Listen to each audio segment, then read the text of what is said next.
எல்லாருக்கும் வணக்கம். நாம டெய்லி ராசி பலன் கேட்கும்போது, ஏதோ ஒரு ராசிக்கு 2 1/4 நாள், 2 1/2 நாள் சந்திராஷ்டமங்கிறாங்க. அப்போ வந்து யார்ட்டயும் பணம் குடுக்காதீங்க. வெளிய போகும்போது சூதானமா போங்க. அத பண்ணாதீங்க, இத பண்ணாதீங்கன்னு 1008 சொல்றாங்க. அது நம்ம 2 1/2 நாளுங்கிறது வந்து நம்ம வெளிய போக தான் வேணும். ஏதாவது முக்கியமான விசேஷமா இருந்தா செஞ்சு தான் ஆகணும். அப்ப பார்த்தீங்கன்னா, ஒரு குடும்பத்தில ஒரு 6 பேர், 7 பேர் இருக்காங்க. ஒரு 4 பேராவது இருக்காங்கன்னா, மாத்தி மாத்தி பார்த்தீங்கன்னா, சந்திராஷ்டமம் அடுத்தடுத்தது வந்துகிட்டே தான் இருக்கும். அப்படி இருக்கிறப்ப, எப்படி ஒவ்வொருத்தருக்கு 2 1/2 நாள், 2 1/2 நாள்னா, கிட்டத்தட்ட 4 பேர் இருந்தா எவ்வளவு ஆச்சு? கிட்டத்தட்ட 10 நாளைக்கு மேல போயிரும். அதிலேயே போயிரும். நாம இப்படி பார்த்தோம்னா, எந்த ஒரு நல்ல காரியத்தையும் செய்ய முடியாது. யார்ட்டயும் எதுவும் பண்ண முடியாது. எதுவும் சொல்லவும் முடியாது. நாம பயந்து, பயந்து, பயந்து, பயந்து இருந்துகிட்டே தான் இருக்கிறோம். அதுக்காக தான் அப்புறம் நான் யோசிச்சு பார்த்தேன். எப்படி இப்படி ஆகுது அப்படின்னு. இவங்களே என்ன சொல்றாங்க, வே புத்தாண்டு பலன, குரு பெயர்ச்சிக்கு, ராகு கேது பெயர்ச்சி, சனி பெயர்ச்சிக்கெல்லாம் பலன் சொல்லும்போது, இது பொதுவான பலன் தான். இது வந்து ஒவ்வொருத்தரோட ஜாதகத்திலயும் கோச்சார அடிப்படையில பலன் மாறுபடலாம் அப்படின்னு சொல்றாங்க. அப்படி சொல்லும்போது, இந்த சந்திராஷ்டமம் மட்டும் எப்படி நாம அன்னைக்கு அவங்க சொல்றத நம்ம ஏத்துக்க முடியும்? அதுவும் பார்த்தீங்கன்னா, இன்னைக்கு மேச ராசிக்கு சந்திராஷ்டமம் அப்படிங்கிறாங்க. மேச ராசிக்கு சந்திராஷ்டமம்னா, அதுல 9 பேர் இருக்காங்க. 9 பாதம் இருக்கு. அதாவது வேற வேற நட்சத்திரத்தோட 4 4 பாதம் இருக்குது. இப்ப மேச ராசினா அஸ்வினி, பரணி, கிருத்திகை. அஸ்வினியில 4 பாதம், பரணியில 4 பாதம், கிருத்திகையில 1 பாதம். இப்ப 4 பாதத்துல கோள்கள் சுத்தி வரும்போது, சந்திரன் சுத்தி வரும்போது, அட் அ டைம்லயும் 9 பாதத்தையும் பார்க்குமா? அஸ்வினிய பார்க்கும், பரணிய பார்க்கும், கிருத்திகை மொத பாதத்தையும் பார்க்குமா? யோசிச்சு பாருங்களேன். அப்படி ஒத்தே வராது. அதாவது நான் என்ன சொல்றேன்னா, ஒரு குடும்பத்துல விட்டுருங்க. ஒரு ரூம்ல நீங்க 9 நபர்கள் வந்து ஒரு ரூம்ல தங்கியிருக்கீங்க. அப்படி தங்கியிருக்கும்போது, ஒருத்தருக்கு கை, கால் வலி அப்படின்னா, நீங்க மீதி இருக்கிற 8 பேர் வெளிய போகாம விட்டுருவீங்களா? இதுதாங்க என்னோட கேள்வி. அவருக்கு முடியலைன்னா, அவர் மட்டும் ரெஸ்ட் எடுத்தா போதும். மீதி 8 பேரும் அவங்கவங்க வேலைய பார்க்கலாம். அப்படி பார்த்தீங்கன்னா, ஒரு நட்சத்திரத்துக்கு கிட்டத்தட்ட 1 நாள் ஆகுது. 1 நாள். 1 நாள்ல ஒரு நாள்னா எவ்வளவு 24 மணி நேரத்துல 24 மணி நேரத்துல ஒரு நட்சத்திரத்துக்கு 4 பாதம் இருக்குது. 4 பாதங்கிறப்ப 6 மணி நேரம் வரும். 6 மணி நேரம் கணக்கு வருது. அப்பன்னா ஒரு நட்சத்திரம் முடியறதுக்கு இப்ப அஸ்வினியில சந்திரன் பிரயாணம் பண்ணுதுன்னா, அதுக்கு நேர் ஆப்போசிட்ல பார்த்தீங்கன்னா, உத்திரம். அதாவது அஸ்வினிக்கில சந்திரன் இருந்ததுன்னா, உத்திரம் 2ஆம் பாகத்துக்கு வருது. அதாவது மேசத்துல சந்திரன் இருக்குதுன்னா, கன்னிக்கு சந்திராஷ்டமம்னு சொல்றாங்க. அதை எப்படி ஏத்துக்கிறது? அப்படி ஏத்துக்க முடியாதுங்க. மேசத்துல அஸ்வினியில 1ஆம் பாதத்துல வரும்போது, உத்திரம் கன்னியில இருக்கிற உத்திரம் 2ஆம் பாதத்துக்கு தான் சந்திராஷ்டமம். 6 மணி நேரம். அதே மாதிரி இப்ப அதுக்கு அஸ்வினி 2ஆம் பாதம். அஸ்வினி 2ஆம் பாதங்கிறப்ப உத்திரத்துக்கு 3ஆம் பாதத்துக்கு வரும். அஸ்வினி 3ஆம் பாதங்கிறப்ப உத்திரத்துக்கு 4ஆம் பாதம். ஹஸ்தம் 1, 2, 3, 4 அப்படிங்கிறப்ப இதுல ஒவ்வொரு பாதமா தான் கிராஸ் பண்ணி ஏங்க இப்போ ஒருத்தர் நடக்கிறாங்கன்னா, அடுத்தடுத்த ஸ்டெப் தான் வச்சு வச்சு போவாங்க. வச்சு போகும்போது அடுத்தடுத்த ஆளை தான் சந்திப்பாங்க. அப்படி சந்திக்கும் போது தான் சந்திராஷ்டமியும் வரும். 6 6 மணி நேரம் பொறுத்து தான் அடுத்தடுத்த பாதத்துக்கு சந்திராஷ்டமியுமே வரும். அப்படி பார்க்கும்போது, இப்ப இது நீங்க பார்த்தீங்கன்னா 2 1/4 நாளுங்கிறப்ப கிட்டத்தட்ட 30 மணி நேரம் வருது. 2 1/4 மணி நேரம்னா 48, 24, 24, 48, 48 ஒரு 6 54 மணி நேரம். 54 மணி நேரத்துல 6 6 மணி நேரம் தான் வரும். அப்ப ஏன் நாம வந்து இதுவே நீங்களே ஒரு சில நேரத்துல சொல்லியிருப்பீங்க. இன்னைக்கு சந்திராஷ்டமம்னு சொன்னாங்க. பரவாயில்ல இன்னைக்கு நாள் நல்லா இருக்கு நமக்கு. நல்ல லாபமா தான் இருக்கு அப்படிம்பீங்க. ஏன்னா, அந்த நட்சத்திரத்துல, அந்த பாதத்துல உங்களுக்கு சந்திராஷ்டமம் இல்ல. அடுத்த பாதம் அது கிராஸ் பண்ணி போயிருச்சு. இதுதான் கோச்சார அடிப்படையில நம்ம சொல்றது. இதுதான் பார்த்துக்கங்க. இப்ப பார்த்தீங்கன்னா, அஸ்வினி 1ன்னா உத்திரம் 2, அஸ்வினி 2ன்னா உத்திரம் 3, அஸ்வினி 3ன்னா உத்திரம் 4, அஸ்வினி 4ன்னா அஸ்தம் 1, பரணி 1ங்கிறப்ப அஸ்தத்துக்கு 2, பரணி 2ங்கிறப்ப அஸ்தம் 3, பரணி 3ங்கிறப்ப அஸ்தம் 4, பரணி 4ங்கிறப்ப சித்திரை 1, அதுக்கப்புறம் கார்த்திகை 1ங்கிறப்ப சித்திரை 2. இப்படி கணக்கு போட்டிங்கன்னா உங்களுக்கு பெரும்பாலான நட்சத்திரக்காரங்களுக்கு நமக்கு 6 மணி நேரம் தான் சந்திராஷ்டமம்.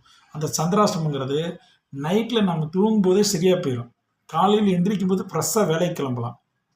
நைட்டு நாம் தூங்கினா கூட கோள்கள் நகர்ந்துக்கிட்டு தான் இருக்கும். அப்படி பார்க்கும்போது எப்படி கடிகாரம் ஓடிக்கிட்டே இருக்குதோ அதே மாதிரி தான் நாம் தூங்கும்போது நம்மளோட சந்திராஷ்டம நேரம் முடிஞ்சு போயிடும். அப்படி முடிகிறப்ப காலையில் எந்திரிக்கிறப்ப நம்ம பொழப்ப பார்க்கலாம். நான் இன்னைக்கு சுபயோகமாக இருந்ததுன்னா, நல்ல நாளாக இருக்குதுன்னா நம்ம நல்ல காரியத்தை செய்யலாம். நம்மளோட பாதத்துக்கு முடிஞ்சு போச்சு. அது பக்கத்தில் நம்ம ரூம்மேட்டு கூட இன்னொரு ஆளுக்கு தான் நடக்குது அது. 4/2/2025 இன்னைக்கு செவ்வாய்க்கிழமை இரவு 11:53 வரைக்கும் வந்து சந்திரன் அஸ்வினி நட்சத்திரத்தில் தான் பயணம் பண்ணுறாரு. பார்த்தீங்கன்னா நேற்று நைட்டு திங்கக்கிழமை நைட்டு 11:51 வரைக்கும் வந்து இதில் இருந்திருக்காரு, ரேவதியில் இருந்திருக்காரு. அதுக்கப்புறம் அஸ்வினிக்கு வர்றாரு. அஸ்வினி 1ஆம் பாதத்தில் 7:30 மணி வரைக்கும் பயணம் பண்ணுறாரு. அப்போ உத்திரம் 2க்கு சந்திராஷ்டமம், காலையில் 7:30 மணி வரைக்கும். அஸ்வினி 2ல் மத்தியானம் 1 மணி வரைக்கும் பயணம் பண்ணுறதுனால 7:30லேருந்து 1 மணி வரைக்கும் உத்திரம் 3க்கு. அதே மாதிரி 6:30 மணி வரைக்கும் அஸ்வினி 3ஆம் பாதத்தில் இருக்கார். அப்போ உத்திரம் 4ஆம் பாதத்துக்கு சந்திராஷ்டமம். அஸ்வினி 4ஆம் பாதத்தில் 12:15 நைட்டு 12:15 வரைக்கும், அதாவது சாயந்தரம் 6:30 மணிலேருந்து நைட்டு 12:15 வரைக்கும் பயணம் பண்ணுறாரு அஸ்வினி 4ஆம் பாதத்தில். அப்போ ஹஸ்தம் 1ஆம் பாதத்துக்கு சந்திராஷ்டமம். இது இன்னைக்கு முடிஞ்சது.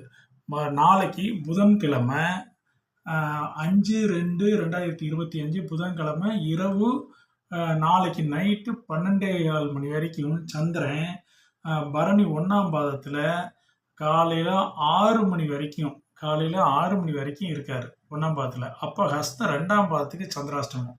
பரணி 2ஆம் பாதத்தில் 11:30 மணி வரைக்கும் இருக்கார். அப்போ ஹஸ்தம் 3ஆம் பாதத்தில் சந்திராஷ்டமம். பரணி 3ஆம் பாதத்தில் சாயந்தரம் 5 மணி வரைக்கும் இருக்கார். அது வரைக்கும் ஹஸ்தம் 4ஆம் பாதத்துக்கு சந்திராஷ்டமம். பரணி 4ஆம் பாதத்தில் நைட்டு 10:45 வரைக்கும் இருக்கார். சித்திரம் 1ஆம் பாதத்துக்கு அப்போ தான் சந்திராஷ்டமம். அதாவது சாயந்தரம் 5 மணிலேருந்து நைட்டு 10:45 வரைக்கும் சித்திரம் 1ஆம் பாதத்துக்கு சந்திராஷ்டமம். அதாவது பார்த்தீங்கன்னா 7:30லேருந்து 1 மணி வரைக்கும் இதுக்கு உத்திரம், அந்த மாதிரி கணக்கு போட்டுங்க. இந்த பிட்வீன் கேப் பார்த்தீங்கன்னா அந்த இதில் தான் வந்து அந்த சந்திராஷ்டமம் வரும். இந்த 6 மணி நேரம் 5:30 மணி நேரம் தான் வரும். அதே மாதிரி 6/2/2025 வியாழக்கிழமை அன்னைக்கு இரவு 10:45 வரைக்கும் சந்திரன் வந்து கார்த்திகையில் இருக்கார். கார்த்திகையில் இருக்கும்போது கார்த்திகை 1ஆம் பாதத்துக்கு விடிய காலையில் 4:15 மணிக்கு, விடிய காலையில் 4 மணிக்கெல்லாம் கார்த்திகை 1ல் முடிச்சிடுறாரு. அப்போ சித்திரை 2க்கு வந்து காலையில் 4 மணிக்கே, அதாவது நைட்டு 10 மணிலேருந்து காலையில் 4:15 மணிக்கெல்லாம் சந்திராஷ்டமம் முடிஞ்சிருது சித்திரை 2ஆம் பாவத்துக்கு. கார்த்திகை 2க்கு வந்து 10 மணிக்கு வர்றாரு, 10 மணி வரைக்கும் இருக்காரு. அப்போ சித்திரை 3ஆம் பாவத்துக்கு காலையில் 4:15லேருந்து விடிய காலையில் 4:15லேருந்து 10 மணி வரைக்கும், காலையில் 10 மணி வரைக்கும் சித்திரை 3ஆம் பாவத்துக்கு சந்திராஷ்டமம். அதுக்கப்புறம் கிடையாது. கார்த்திகை 3ஆம் பாவத்துக்கு மத்தியானம் 3:30 மணி வரைக்கும் இருக்காரு. அப்போ சித்திரை 4ஆம் பாவத்துக்கு சந்திராஷ்டமம். அப்புறம் கார்த்திகை 4ஆம் பாதத்துக்கு நைட்டு 9:30 மணி வரைக்கும் அங்கே தான் இருக்கார். அப்போ பார்த்தீங்கன்னா சுவாதி 1ஆம் பாதத்துக்கு சந்திராஷ்டமம். அப்புறம் இப்படி தான் வரும். அதேமாரி 7/2/2025 பார்த்தீங்கன்னா வெள்ளிக்கிழமை இரவு 9:30 மணிக்கு பார்த்தீங்கன்னா 9:30 மணி வரைக்கும் இருக்கார். சந்திரனோட இருப்பு வந்து ரோஹிணி 1ஆம் பாதத்தில் விடிய காலையில் 3 மணி வரைக்கும் இருக்கார். அப்போ சுவாதி 2ஆம் பாதத்துக்கு சந்திராஷ்டமம். அப்புறம் ரோஹிணி 2ஆம் பாதத்துக்கு காலையில் 8:30 மணி வரைக்கும் இருக்கார். அப்போ சுவாதி 3ஆம் பாதத்துக்கு சந்திராஷ்டமம். ரோஹிணி 3ஆம் பாதத்துக்கு மத்தியானம் 2 மணி வரைக்கும் இருக்கார். அப்போ சுவாதி 4ஆம் பாதத்துக்கு சந்திராஷ்டமம். ரோஹிணி 4ஆம் பாதத்துக்கு சாயந்தரம் 7:15 வரைக்கும் இருக்கார். அப்போ விசாகம் 1ஆம் பாதத்துக்கு சந்திராஷ்டமம். இப்படி தாங்க 5 மணி நேரம் 6 மணி நேரத்துக்குள்ளார சந்திராஷ்டமம் முடிஞ்சிடும் ஒவ்வொரு பாதத்துக்கும். நாம் அதுக்கு போய் 2.25 நாள், 2.5 நாள், ஒரு சில நேரத்தில் 3 நாளெல்லாம் இழுத்துட்டு போகிறதெல்லாம் வேஸ்ட்டுங்க. நாம் மீறி போனால் 5 மணி நேரம், 6 மணி நேரம், ஒரு 6.5 மணி நேரம் இவ்வளோதான் முடியும். அதிகபட்சமாக நாம் ஒரு 1/2 மணி நேரம் ஒரு 1 மணி நேரம் முன்ன பின்ன நீங்க வச்சுக்கங்க. கொஞ்சம் பார்த்து இது பண்ணிக்கங்க. அதுக்கு மேல சந்திராஷ்டமே கிடையாது. நம்ம வேலைகள பார்க்கலாம். இப்ப இருக்கிற காலத்துல ஒவ்வொரு மணி நேரமும் பணம் சம்பாரிக்கிறதுக்கு இது பண்றீங்க. நீங்க இத ஃபாலோ பண்ணீங்கன்னா, சந்தோஷமா நெறைய சம்பாரிக்கலாம். குழந்தை குட்டிகளுக்கு சேர்த்து வைங்க. ஜாதகத்த நம்புங்க. ஆனா இத ஃபாலோ பண்ணீங்கன்னா போதும். நீங்க உங்களோட பொழப்ப பார்க்கலாம். நல்ல நல்ல காரியங்கள நீங்க செய்யலாம். முதலீடு பண்ணலாம். எது வேணாலும் பண்ணலாம். இந்த 6 மணி நேரம், 5 மணி நேரத்த மட்டும் ஒதுக்கிட்டீங்கன்னா போதும் மாசத்துல. மத்தபடி நீங்க பாட்டுக்கு சந்தோஷமா இருக்கலாம். நன்றி, வணக்கம்.